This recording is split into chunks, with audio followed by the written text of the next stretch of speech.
제자들은 학습 계획표를 나눠줍니다. 거기에 보면 학습 목표가 있습니다.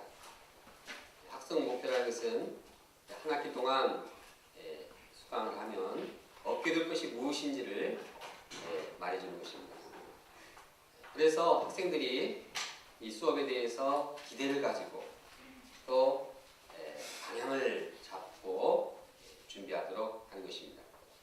본문은 예수님께서 제자들과의 첫 번 만남을 소개하고 있습니다. 여기서 예수님은 제자들에게 무엇을 얻게 할 것인지, 예수님을 만날 때 무엇을 하게 되는지 소개하고 있습니다. 물론 실라버스를 나누지는 않습니다. 그런데 그분이 행하신 일을 보면 그들에게 무엇을 주려고 하는지 알게 된 것입니다. 그래서 제자들이 기대를 가지고 예수님을 쫓도록 하셨습니다. 우리가 본문을 공부함으로써 기대를 가지고 또 영적인 방향을 잡고 예수님을 만나고 따르기를 원합니다. 첫째, 예수를 만나면 그분을 메시아로 고백합니다. 예수를 만나면 어떻게 된다고요? 그분을 메시아로 고백하게 됩니다. 세례 요한은 자기 제자 중 둘과 함께 서 있었습니다. 그런데 예수님께서 지나가셨습니다. 그때 세례 요한은 예수님을 보고 자기 제자들에게 소개했습니다. 보라, 하나님의 어린 양이로다. 세례 요한은 제자들을 예수님을 쫓도록 이렇게 방향을 주셨습니다. 그래서 제 두 제자는 스승의 방향에 따라서 예수님을 쫓았습니다. 예수님께서는 두 제자가 자기를 따라온 것을 보셨습니다. 그리고 그들에게 물었습니다. 무엇을 구하느냐? 예수님께서 이 질문한 것은 몰라서 질문한 것이 아닙니다. 예수님은 모든 것을 알고 계십니다. 이들이 세례 요한의 방향에 순종해서 자기를 쫓고자 한다는 사실을 다 아셨습니다. 그럼에도 불구하고 무엇을 구하느냐고 물으신 것은 그들이 예수님을 쫓는 방향과 목적을 더욱 분명히 하도록 하신 것입니다. 이때 제자들은 대답했습니다. 무엇을 구하느냐 하는 데 대해서 무엇을 구합니다. 이렇게 똑부러지게 대답하지는 못했습니다. 그들은 선생님, 계시는 데가 사시는 곳이 어디입니까? 어디에 계십니까?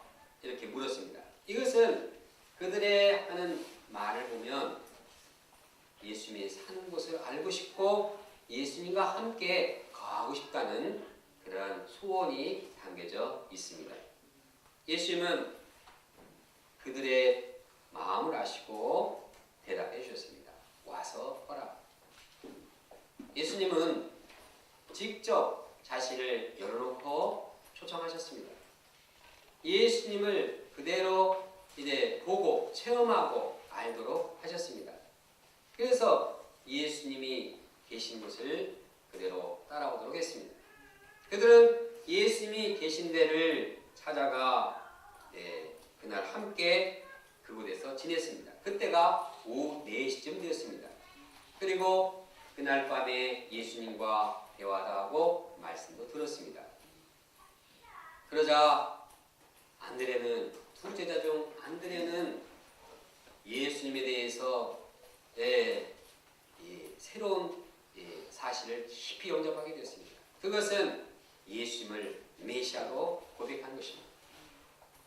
그래서 안드레는 자기 형제 시몬을 찾아가서 고백했습니다. 우리가 메시아를 만났다. 우리가 메시아를 만났다는 걸 볼 때 같이 갔던 두 제자도 예수님을 그리스도로 메시아로 고백한 것을 알 수가 있습니다. 이처럼 예수님을 만나면 감격적으로 메시아를 고백하게 됩니다. 시간이 지나서 이튿날이었습니다. 예수님께서 갈릴리로 가시려 하시다가 빌립을 만났습니다. 빌립을 만나서 나를 따르라고 그에게 말씀하셨습니다. 그러자 예수님의 그 영적인 권위가 압도적이었는지 그냥 빌립은 따라갔는데 그 역시 예수님을 그리스도로 영접했습니다. 메시아로 영접했습니다. 그래서 자기 친구 나다나엘을 찾아가서 이 고백했습니다.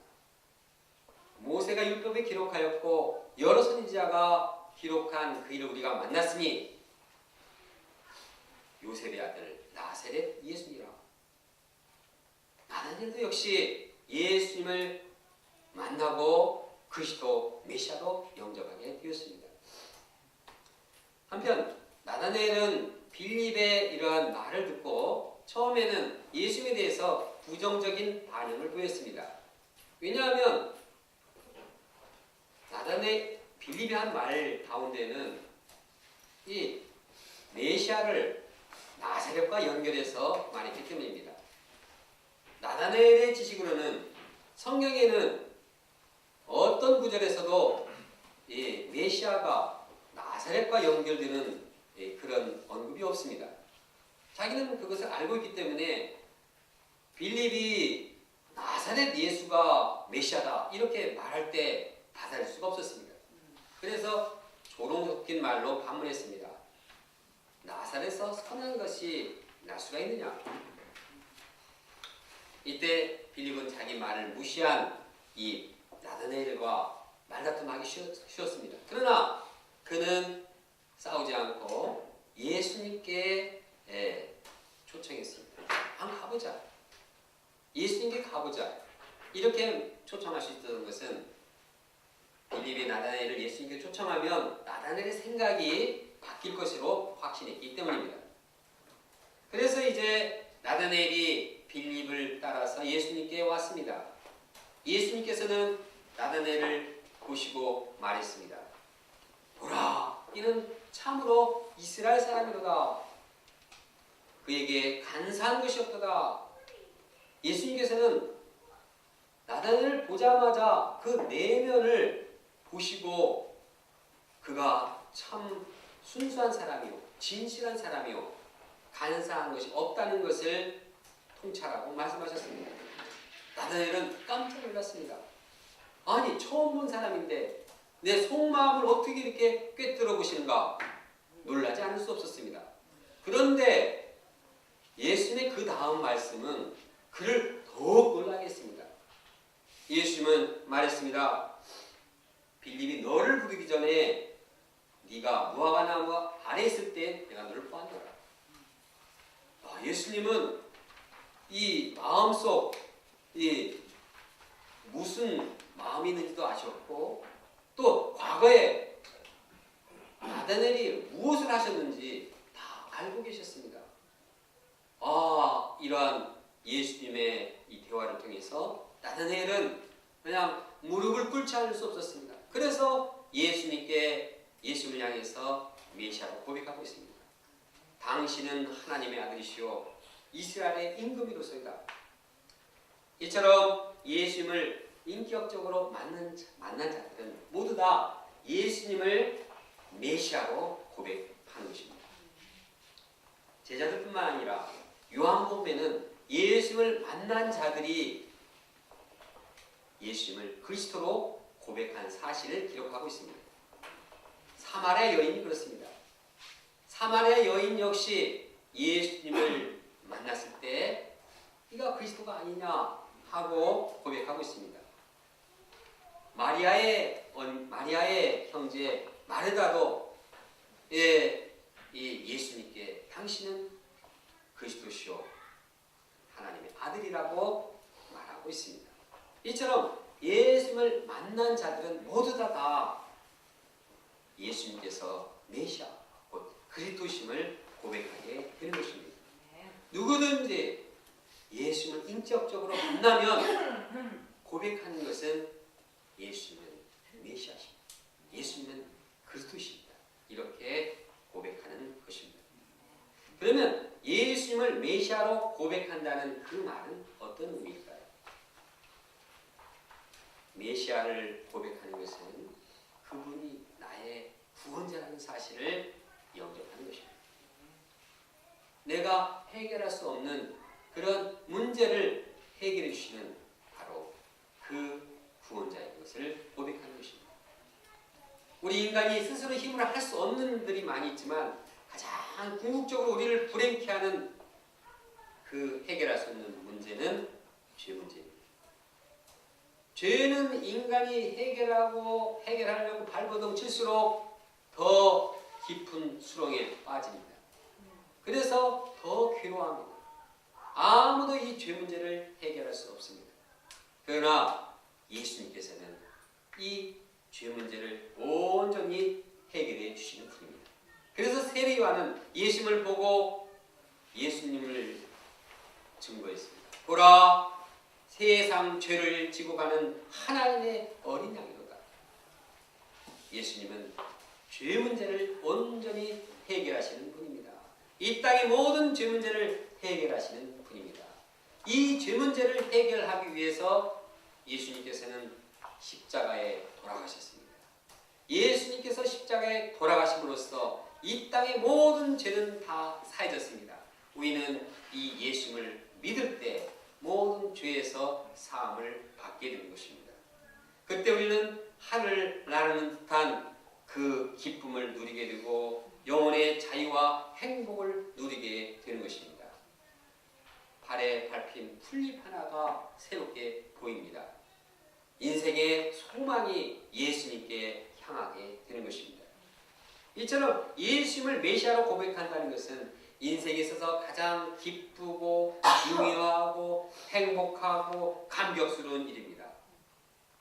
인간이 살고 죽는 문제 이상으로 예수님을 고백하는 일은 중요합니다. 왜냐하면 인간이 예수님을 그리스도로 고백함으로써 죄 문제가 해결되고 영원한 생명을 거두기 때문입니다. 인간을 괴롭게 하는 죄와 사망의 모든 세력에서 우리를 구원하신 메시아 예수님을 고백할 때 우리 인생은 완전히 달라지는 것입니다. 둘째, 예수를 만나면 메시아 되신 예수님을 전합니다. 예수님을 만나면 어떻게 됩니까? 만나면 예수님을 전하게 됩니다. 예수님을 자기만 혼자 알고 있을 수가 없습니다. 왜 그렇습니까? 이 기쁨이 너무나 그냥 마음속에부터 우러나오기 때문에 이것을 혼자서 이렇게 꼭 참을 수가 없는 것입니다. 그래서 본문에 보면 예수님을 영접한 안드레는 자기 형제 시몬을 찾아서 말했습니다. 우리가 메시아를 만났다. 또 나단의 빌립도 예수님을 만나자 구약에 기록된 그분을 만났으니 요셉의 아들 예수 나사렛 예수다 이렇게 고백하고 있습니다. 그를 예수님께로 초청했습니다. 안드레가 베드로를 예수님께 초청했고 빌립이 나다나엘을 초청했습니다. 메시아를 증거함으로써 그들을 예수님께로 초청했습니다. 예수를 만나고 예수님을 전해서 예수님 앞에 초청하는 것은 제자들만이 아닙니다. 사마리아 여인도 예수님을 그리스도로 영접한 후에 동네에 돌아가서 물동이를 버려두고 예수님을 전하지 않았습니까? 내가 행한 모든 일을 내게 말한 사람을 와서 보라. 이는 그리스도가 아니냐. 예수님을 전하고 있습니다. 이처럼 그들 마음 가운데 예수님을 만난 감격과 기쁨이 넘치기 때문에 그냥 예수님을 자연적으로 증거하게 되는 것입니다. 좋은 영화를 보면 어떻게 됩니까? 이 영화 괜찮네. 한번 봐. 어디 음식점에 가가지고 참 맛있는 음식을 먹으면 거기 한번 가봐. 한번 먹어봐. 맛있어. 이렇게 선전하지 않습니까? 그 정도의 기쁨, 그 정도의 감격과는 예수님을 그리스도로 영접한 그 기쁨과는 비교할 수가 없는 것입니다. 훨씬 그 기쁨과 감격과 감동이 큰 것입니다. 예수님을 메시아로 영접하는 것은 내가 해결하지 못한 죄 문제, 죽음의 문제를 다 해결한 놀라운 은혜의 역사입니다. 어떻게 이런 은혜와 기쁨과 감격이 있는데 나 혼자만 알고 꼭꼭 숨겨두고 있습니까? 그러므로 예수를 인격적으로 영접한 자는 메시아 예수님을 전하게 되는 것입니다. 예수님을 만나고 이렇게 그분을 전하면 어떻게 되는 겁니까? 그러면 그 신앙이 건강하게 성장합니다. 이는 마치 이제 우리가 운동을 하면은 몸이 건강한 것 같습니다. 음식을 아무리 좋은 음식도 많이 먹고 운동 안 하면 어떻게 됩니까? 병 걸립니다. 비만해집니다. 그래서 몸이 해치게 되고 나중에는 이 김정은처럼 이렇게 뒤뚱뒤뚱거립니다. 음식을 먹어도 운동을 해야지 건강한 것처럼 아무리 좋은 음식을 먹어도 이렇게 운동을 해야 하는 것처럼 우리가 예수님을 그리스도로 영접할 때 나 혼자만 가지고 있으면 이것이 영적인 비만증이 걸립니다. 예수님을 증거함으로써 우리에게는 이제 생명력이 있습니다. 예수님을 증거할 때 생동감이 있습니다. 신앙의 확신이 생깁니다. 신앙의 힘이 있습니다. 정상적으로 아주 성숙하게 되는 것입니다. 뿐만 아닙니다. 예수님을 전할 때 그들도 예수님을 만나고 구원의 감격과 기쁨을 누리게 되는 것입니다. 그래서 이제 그 구원의 감격과 기쁨이 점점 여러 사람들에게 확장이 되는 것입니다. 그들도 이제 또 다른 사람에게 또 예수님을 그리스도로 전하게 되는 것입니다. 이렇게 해서 예수님을 고백하는 자들의 모임은 역동적으로 성장하고 확장하게 되는 것입니다. 이것은 예수님을 전할 때 주어지는 하나님의 축복인 것입니다. 하나님이 주신 최초의 축복은 생육번성 충만한 축복입니다. 영적으로 예수님을 그리스도로 영접하는 사람들이 점점 확장되어 갈 때 이것만큼 큰 축복이 어디 있겠습니까? 그런데 나는 어떠합니까? 나는 예수님을 메시아로 증거하고 있습니다. 만약 내가 예수님을 증거하지 않는다고 하면 왜 그런지 한번 살펴봐야 할 것입니다. 그 이유가 내가 예수님을 그리스도로 영접하지 못했다. 그렇게 되면은 예수님을 그리스도로 영접하는데 인격적으로 영접하는데 기도 방향을 잡고 이것을 위해서 노력해야 할 것입니다. 그런데 나는 이미 예수님을 그리스도로 영접하고 메시아로 영접하고 구원의 기쁨도 있는데 예수님 전할 마음이 없다. 이건 뭐가 잘못된 것입니까? 그것은 마음에 예수님을 잃어버린 것입니다. 내 마음에 예수님이 다 사라진 것입니다. 왜 그렇습니까? 너무 세상 일에 바쁘다 보니까 그냥 세상 일에 걱정 근심 많고 그냥 쏟아지다 보니까 그냥 예수님을 잃어버린 것입니다. 잊어버린 것입니다. 또 어떤 분은 죄의 유혹에 빠져서 그냥 죄에서 허우적거리라고 예수님이 함께하지 못하는 것입니다. 더러운 죄가 우리 마음에 함께하는데 예수님이 어떻게 함께하겠습니까? 또 우리가 예수님 믿는다고 하지만 과거의 옛생활, 과거의 옛 본성에 빠져서 그냥 옛날처럼 생각하고 있으니 마음에 예수님이 없게 되는 것입니다. 어떤 이유가 되었건 이러한 신자는 회개해야 합니다. 내 마음에 예수 그리스도로 인한 그 은혜와 감격이 없는 것을 참 문제의식을 가지고 깊이 회개하고 심령을 새롭게 합니다. 그리고 이 기쁨 때문에 정말 예수님을 자연적으로 전하는 그러한 도역자 되기를 간절히 원합니다. 셋째, 예수님을 만나면 인생이 새롭게 변화됩니다. 안드레는 자기 형제 시몬을 만나서 그에게 그에게 예수님을 전했습니다. 그러자 이제 베드로가 예수님께 왔습니다. 이제 베드로를 본 예수님께서는 무엇이라고 그에게 말했습니다.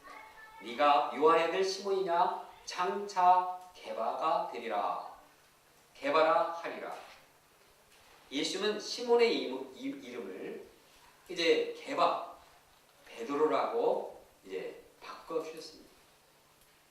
게바, 베드로란 뜻은 반석이란 뜻입니다. 반석과 같은 역할을 하게 될 것이라는 것입니다. 지금은 반석처럼 그런 역할을 하지 못하지만 장차는 그렇게 될 것이라고 하면서 이름을 바꿔주신 것입니다. 예수님은 이처럼 현재 그 모습만 보신 게 아니라 그의 변화될 인생을 바라보시고 그를 키워나가십니다. 이처럼 그 말씀과 같이 베드로는 이제 변하여서 더 성숙한 사람이 되어서 초대교회의 수장이 되었습니다. 그래서 기독교 이 교회의 반석과 같은 역할을 했습니다. 이처럼 예수님을 만나면 그 이름이 바뀌는 것과 같이 그 인생이 바뀌고 새롭게 변화되는 것입니다. 이것은 베드로에게만 해당되는 일이 아닙니다. 예수를 만나면 누구든지 이렇게 새 인생을 살게 되는 것입니다. 저도 예수를 만나고 제 인생이 새롭게 변화되었습니다. 제 이름은 원래 이름이 계용입니다. 그런데 초등학교 때 이 친구들이 참 이 이름을 가지고 장난을 치는데 계용이하고 비슷한 개똥이라고 불렀습니다.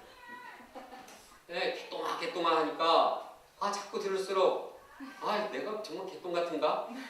생각해 보니까 내가 정말 개똥처럼 더럽고 쓸모없는 인생을 살고 있지 않는가, 이런 이제 자책감을 들기도 했습니다. 그러나 예수님을 만난 후에 그런 생각은 싹 사라졌습니다. 원래 제 이름의 계용이라는 말은 맑을 게 쇠국용입니다. 맑은 소리입니다. 그 이름의 뜻과 같이 이 맑은 복음의 소식을 전하는 자가 되었습니다. 또 요셉이라는 이름을 줘서 항상 하나님과 함께하는 인생을 살게 되었습니다. 이처럼 우리가 예수를 만나면 이름도 바꿔지게 되고 이름의 의미도 바꿔지게 되고 또 새로운 인생으로 변화되게 되는 것입니다. 나다넬이 예수님을 메시아로 고백했을 때 이제 빌립이 나다넬을 초청해서 나다넬이 예수님께 나왔을 때 예수님께서는 나다넬에게 새로운 비전을 제시하고 있습니다. 50절과 51절을 함께 읽겠습니다.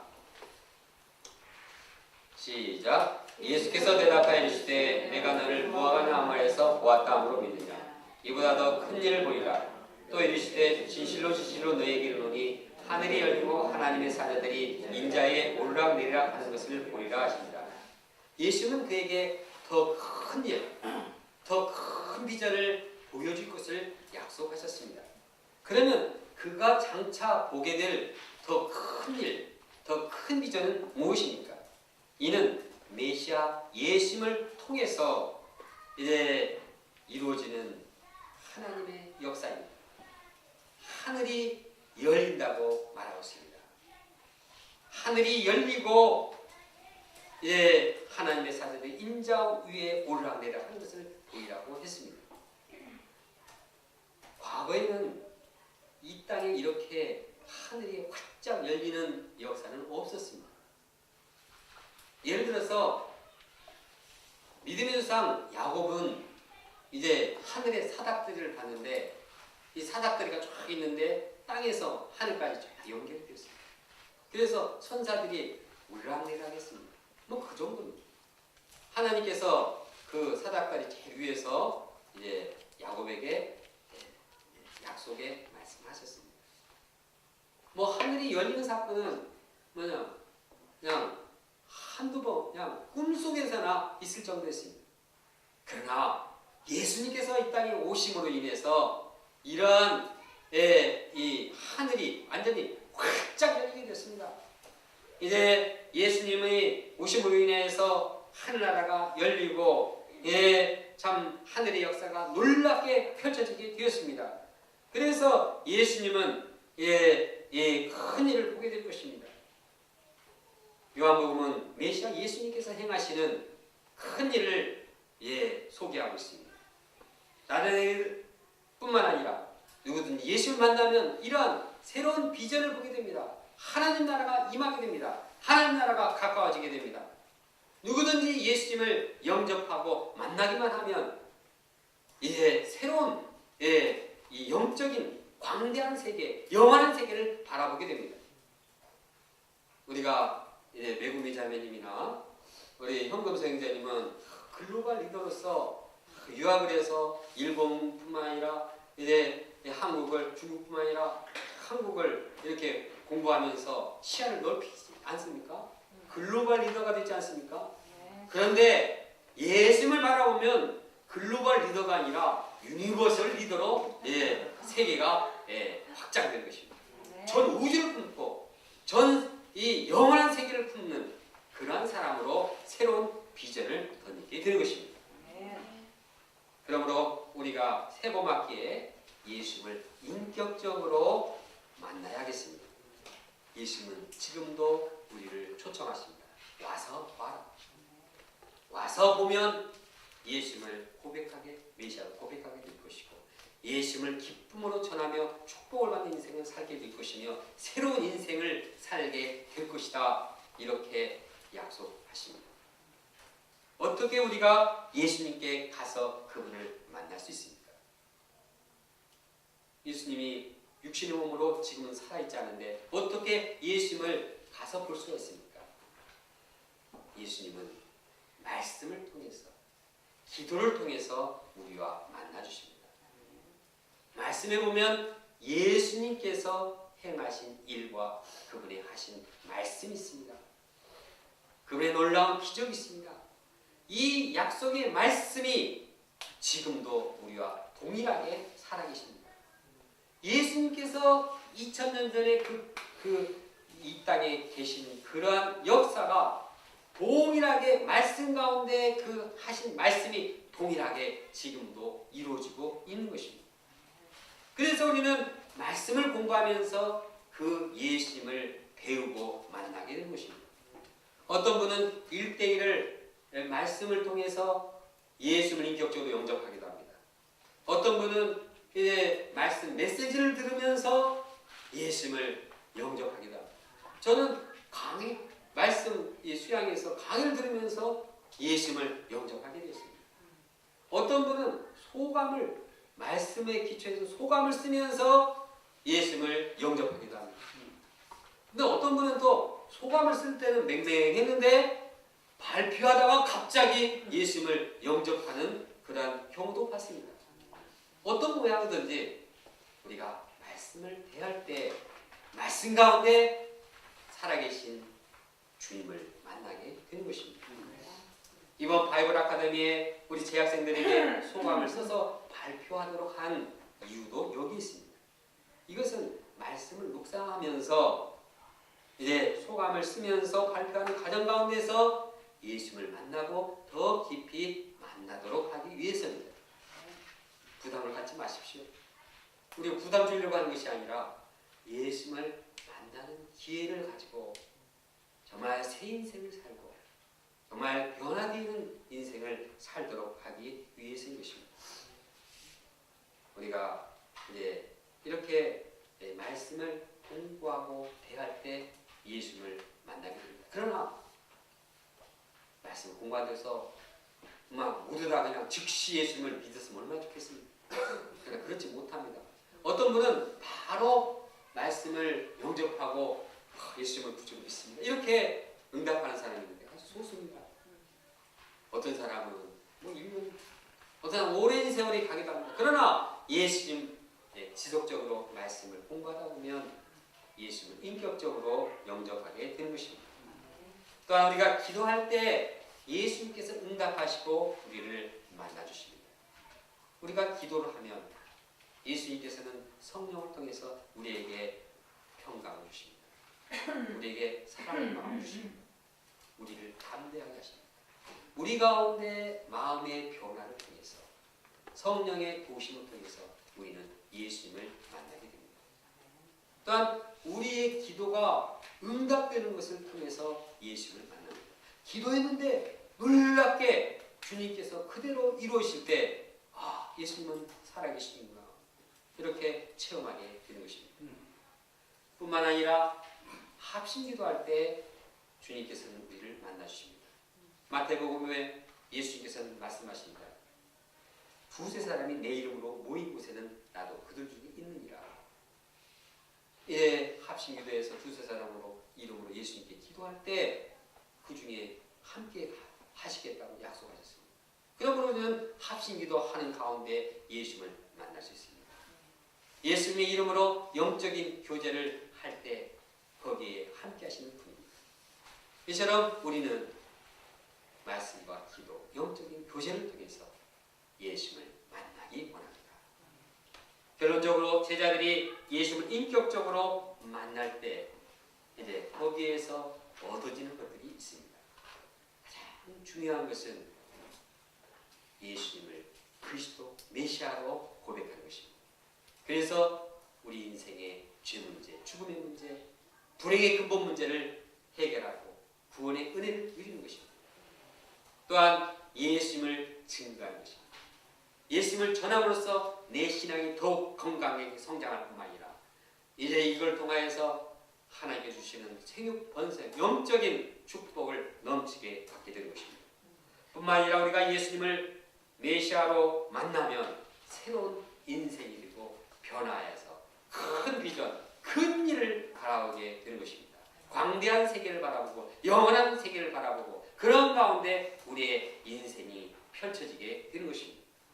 우리가 이러한 기대를 가지고 예수님을 인격적으로 만나며 이를 위해서 기도와 말씀에 힘쓰기를 간절히 기도합니다. 다 같이 39절 말씀을 함께 읽겠습니다.